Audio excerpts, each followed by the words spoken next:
அனைவருக்கும் வணக்கம் நண்பர்களே. இனி வருகின்ற நாட்கள் அனைத்தும் நல்ல நாளாக மாறட்டும். சமயபுரத்து தாயே போற்றி எனும் மந்திரத்தை 3 முறை கமெண்ட் பண்ணுங்க. நிச்சய அம்பாளின் அருளால் உங்க உடல் ஆரோக்கியத்தில் இருக்கக்கூடிய பிரச்சனை விரைவில் சரியாகுங்க. தீராத நோயை தீர்த்து வைக்கக்கூடிய இந்த சமயபுரத்து மாரியம்மன் கோவிலில் பார்த்தீங்கன்னா சித்திரை தேரோட்டத்தின் போது கருவறையில் நடந்த அதிசயம் என்ன, மேலும் சமயபுரத்து மாரியம்மன் கோவிலை பற்றி நீங்கள் இன்னும் தெரிஞ்சுக்காத சில சுவாரஸ்யமான பதிவுகளை இந்த வீடியோவில் தெரிஞ்சுக்கலாங்க. மேலும் உங்களுக்கு அம்பாள் பிடிக்கும்னா உங்களுடைய குலதெய்வம் எதுன்னு மறக்காமல் கமெண்ட் பண்ணுங்கள். மேலும் புதியவராக இருந்தீங்கன்னா மறக்காமல் சேனலை சப்ஸ்கிரைப் பண்ணிவிட்டு கூடவே இருக்க பெல் பட்டனை கிளிக் பண்ணிக்கோங்க. தனிப்பட்ட முறையில் உங்கள் ஜாதக ரீதியாக இருக்கக்கூடிய பிரச்சனைக்கு சரியான ஒரு பரிகாரத்தை பெற்றுக்கொள்ள வீடியோவில் டிஸ்கிரிப்ஷன் கீழே நம்பர் கொடுத்துருக்கோம். அந்த நம்பருக்கு நீங்கள் கால் பண்ணி தெரிஞ்சுக்கலாம். வாங்க நண்பர்களே, வீடியோக்குள்ளே போகலாம். சமயபுரத்து மாரியம்மன்னா சமயத்தில் காக்கக்கூடிய தெய்வங்க. நமக்கு எந்த நேரத்தில் பார்த்தீங்கன்னா அருள்பாலிக்க வேண்டுமோ அந்த நேரத்தில் தக்க சமயத்தில் காத்து அருள்பவள் தான் இந்த சமயபுரத்து மாரியம்மன் கோவிலுங்க. திருச்சி சமயபுரத்து மாரியம்மன் கோவிலில் மாசி மாத கடைசி ஞாயிறு முதல் பங்குனி மாத கடைசி ஞாயிறு வரை 28 நாட்கள் அம்மன் பார்த்தீங்கன்னா பச்சை பட்டினி விரதம் இருப்பது ரொம்பவே சிறப்புங்க. இந்த பச்சை பட்டினி விரதம் இருப்பது இங்கு 28 நாட்களும் அம்மனுக்கு சமைத்த உணவுகள் உண்ணாமல் குளிர்ச்சி தரக்கூடிய பானகமோ இளநீரும் துளுமாவே கரும்பு மட்டுமே பார்த்தீங்கன்னா நெய்வேத்தியமாக படைக்கப்படும். உலக நன்மைக்காக விரதம் இருக்கக்கூடிய அம்பாள் இவள் மட்டும்தாங்க. அதன்படி ஏப்ரல் 14ஆம் தேதி செவ்வாய்க்கிழமையன்று கோவிலில் சித்திரை தேரோட்டம் வெகு விமர்சையாக நடந்து முடிந்திருக்கு. மேலும் பார்த்தீங்கன்னா தமிழகத்தில் இருக்கக்கூடிய அம்மன் தலங்களில் ரொம்பவே பிரசித்தி பெற்ற ஒரு ஆலயம்னா இந்த சமயபுரத்து மாரியம்மனுடைய திருக்கோவிலுங்க. இந்த கோவிலில் இருக்கக்கூடிய அம்மனை வேண்டினாலே நினைத்தது நடக்கும். குடும்பத்தில் அமைதி நிலவும், செல்வம் பெருகணும் சொல்லுவாங்க. உலக நன்மைக்காக பக்தர்கள் நோய் நொடி இல்லாமல் வாழவும் அவங்க குடும்பம் செழிக்கவும் வேண்டி இந்த கோவிலில் மாசி மாதம் கடைசி ஞாயிறு முதல் பங்குனி மாதம் கடைசி ஞாயிறு வரை பூச்சுரித்தல் நடந்திருக்கு. இந்த விழாக்காலங்களில் மரபு மாறி தன்னைத்தானே வருந்தி கொண்டு பக்தர்களுக்காக 28 நாட்கள் அம்மனே பச்சை பட்டினி விரதம் இருப்பது இந்த கோவிலுடைய தனி சிறப்புங்க. இந்த நாட்கள் அம்மனுக்கு அரிசி துள்ளுமாவு இளநீர் மட்டும் நெய்வேத்தியமாக செய்யப்படும். அதே போல் இந்த காலகட்டத்தில் பல்வேறு பகுதிகளில் இருந்து அம்மனை தரிசனம் செய்வதற்காக ஆயிரக்கணக்கான பக்தர்கள் பாத யாத்திரையாகவும் வாகனங்களை வந்து வழிபட்டு சென்றிருக்காங்க. மேலும் பக்தர்கள் தங்களுடைய வேண்டுதலை நிறைவேற்றும் வகையில் இங்கு மஞ்சள் உடை உடுத்தி கொண்டே கடும் விரதம் இருந்து பாத யாத்திரையாக வந்து வழிபடுவாங்க. கோவிலில் இருக்கக்கூடிய தெப்ப குளத்தில் புனித நீராடி அழகு குத்தியும் காவடி ஏந்தி கொண்டும் அக்னிச்சட்டி ஏந்தியும் பால் குடமும் முளைப்பாரி எடுத்து வந்து கொளுத்தும் வெயிலையும் பொருட்படுத்தாமல் நடந்து சென்று தங்களுடைய வேண்டுதலை நிறைவேற்றுவாங்க. இங்கு பார்த்தீங்கன்னா தொடர்ச்சியாக சித்திரை மாதம் தேர் திருவிழா வெகு விமர்சையாக நடைபெறுங்க. அந்த வகையில் இந்த ஆண்டின் சித்திரை தேர் திருவிழா கடந்த 5ஆம் தேதி கொடியேற்றத்தோடு தொடங்கி பார்த்தீங்கன்னா அந்த நாளில் காலை அம்மனுடைய சிறப்பு அலங்காரத்தில் கேடயத்தில் புறப்பாடாகி கொடிமரம் முன்பு எழுந்தருளினா தொடர்ந்து சிவாச்சாரியர்கள் வேத மந்திரங்கள் முழங்க கோயிலில் உள்பிரகாரத்தில் இருக்கக்கூடிய தங்க கொடிமரத்துக்கும் அஸ்திர தேவர்களுக்கும் சிறப்பு பூஜைகள் நடைபெற்று மந்திரங்கள் மேலதாளங்கள் முழங்க மாரியம்மனுடைய படம் தாங்கிய கொடியினை கொடி மரத்தில் ஏற்றிருக்காங்க.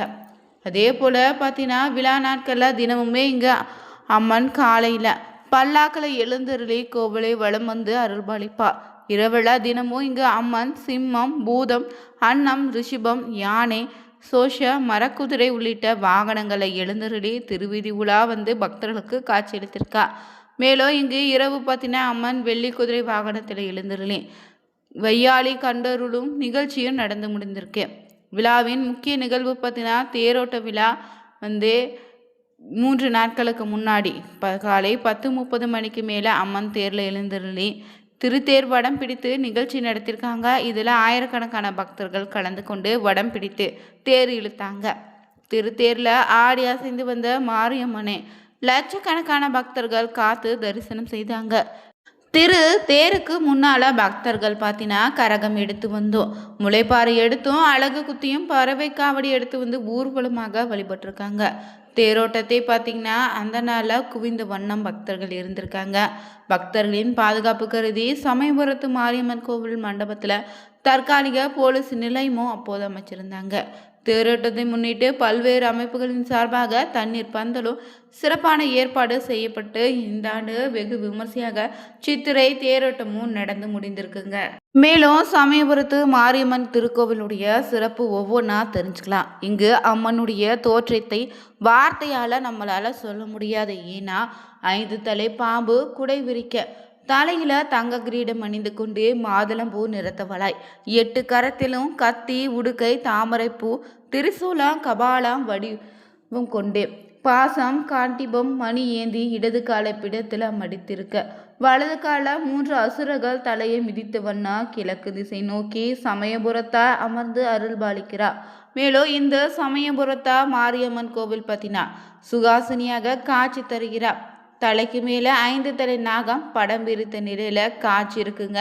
நெற்றி நிறைய திருநீரு குங்குமம் அணிந்திருப்பா. அன்னையினுடைய இடது கால் மடித்து வலது கால் தொங்க விட்டு அமர்ந்திருப்பா. பாதத்துல 3 அசுரர்களின் தலை எப்போது இருக்கோ இவை ஆணவம் காமம் மாயன்னு சொல்லுவாங்க. மேலும் அம்பாள் பார்த்தீங்கன்னா நட்சத்திரங்கள்ல 27 ஆதிக்கங்களை தன்னுள்ள அடக்கி 27 எந்திரங்களாக திருமேனி பிரதிஷ்டையில இங்கு அருள்பாலித்து வரா சமயபுரத்தா. வாசுதேவ தேவகியின் தம்பதியினுடைய 8வது குழந்தையான கிருஷ்ணன் நந்தகோபன் யசோதையின் பெண் குழந்தை கம்சனது சிறைச்சாலைக்கு இடம் மாற்றப்பட்டது. அந்த பெண் குழந்தையும் சிறைக்கு வந்து கம்சனை கொல்ல முயன்றபோது அவனிடம் இருந்து தப்பித்து வானில பார்த்தீங்கன்னா உயர்ந்து உன்னை கொல்லக்கூடிய யமன் கோகுலத்தில் வளர்கிறான்னு சொல்லி மறைந்துச்சு. அந்த குழந்தை தான் சமயபுரத்து மாரியம்மன்னு சொல்லப்படுதுங்க. இங்கு தல விருட்சமாக மருத்துவ குணம் நிறைந்த வேப்ப மரம்தான். மேலும் விநாயகர் பார்த்தீங்கன்னா தனி சன்னதியில் அருள்பாலிக்கிறாரு. மேலும் இங்கு விஜயநகர மன்னர் படைகளோடு சமயபுரத்தில் ஒரு முறை முகாமிட்டாரு. போரில் வெற்றி பெற்ற அம்மனுக்கு கோவில் கட்டுவதாக வேண்டிக் கொண்டாரா. அதன்படி போரில் மன்னரும் வெற்றி பெற்று அம்மனுக்கு கோவில் கட்டி கொடுத்தாருங்க.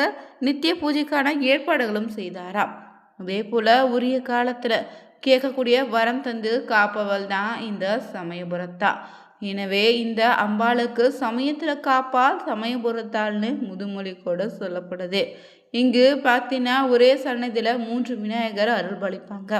அம்மனினுடைய உக்கிரத்தை தணிக்க காஞ்சி பெரியவருடைய ஆலோசனையின்படி இந்த 3 விநாயகர் பார்த்தீங்கன்னா அக்ஷசக்தி இச்சாசக்தி கிரியசக்தி ஞானசக்தின்னு 3 விநாயகர்களை பிரதிஷ்டை செய்திருக்காங்க.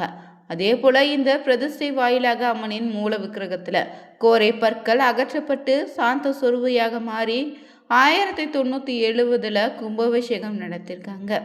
கிருபானந்த வாரியார் பார்த்தீங்கன்னா தமக்கு கிடைத்த நன்கொடை மூலம் கோவிலுக்கு ஒரு முறை குடமுழுக்கு நடத்திருக்காரு. அதே போல் இங்கு விமானம் தங்க தகடுகளால் வேயப்பட்டிருக்கு. தங்கத்தின் எடை மட்டும் 71 கிலோ 127 கிராம்ங்க. செப்பினுடைய எடை 3 கிலோ 288 கிராம்னு சொல்கிறாங்க. இதன் மதிப்பு சுமார் 70 கோடி ரூபாயாக இருக்கு. இந்த ஆலயத்தில் அம்மனை 3 ஆண்டுகளுக்கு ஒரு முறை பாலாலயம் செய்து பின்னர் ஆலய பீடத்தில் மீண்டு அமர வைப்பாங்க. பக்தர்கள் அம்பாளை வேண்டி விரதம் இருப்பது நடைமுறை. ஆனால் இங்கு பக்தர்களுக்காக அம்மனே பச்சை பட்டினை விரதம் இருப்பா. மேலும் இந்த 27 நாட்களும் அம்பாளை ஒரு முறை நைவேத்தியம் படைக்கப்படும். அதாவது சாயரட்சை பூஜையின் போது இளநீர் மோர் பானகம் துள்ளுமாவு பச்சரிசி மாவுன்னு நாட்டு சர்க்கரை வெள்ளரி பிஞ்சின்னு நெய்வேத்தியமாக படைக்கப்படுங்க. இங்கு சித்திரை மாதத்தின் கத்திரி வெயிலில் அம்மை நோய் மக்களுக்கு ஏற்படும். அந்த வெப்பத்தை தான் ஏற்றுக்கொண்டு மக்களை குளிர வைக்கும் தாயின் உடல் வெப்பத்தை தணிக்கவே இங்கு பக்தர்கள் பார்த்தீங்கன்னா பூமாரி புடிந்தே குளிர செய்வாங்க. அதே போல் சமயபுரத்தால் கோவில் கிழக்கு நோக்கி அமைந்திருக்கு. கிழக்கு மேற்காக சுமார் 280 அடி நீளத்தோடும் தெற்கு வடக்காக 150 அடி அகலத்தோடு இருக்குது. இந்த ஆலயத்தில் பார்த்தீங்கன்னா விக்கிரகம் சமயபுரத்தாலின் விக்கிரகம் மூலிகைகளால் ஆனதால் இதற்கு அபிஷேகம் கிடையாது. உற்சவ அம்மனுக்கு மட்டுமே அபிஷேகம் நடத்தப்படுது. கருவறையின் பின்புறம் அம்மனின் பாதங்கள் இருக்கு. இந்த அம்பாளின் கருவறை சுற்றி எப்போதும் ஈரத்தன்மையோடு வச்சிருப்பாங்க. அன்னை குளிர்ச்சியாக இருப்பதற்காக இந்த ஏற்பாடு செய்யப்படுதுங்க. மேலும் பார்வையிழந்த சிவந்தலிங்க சுவாமிகள் இந்த அன்னையின் மீது அருட்பாக்கள் பாடி கண்ணொளி திரும்ப பெற்றதாகவும் சொல்லப்படுது. அதேபோல பெருமாளிடமோ ஈஸ்வரரிடமோ சீர்வரிசை பெறும் அம்மன் இவள் மட்டுமே. கொள்ளிடம் தன் அண்ணன் ஸ்ரீரங்கத்தாரையும் தங்கை சமயபுரத்தாலும் பிறக்குது. தைப்பூசத்தின் போது அம்மன் பத்தினா கொள்ளிடக்கரையில் தென்பகுதியில் நீராட வருவாளாம்.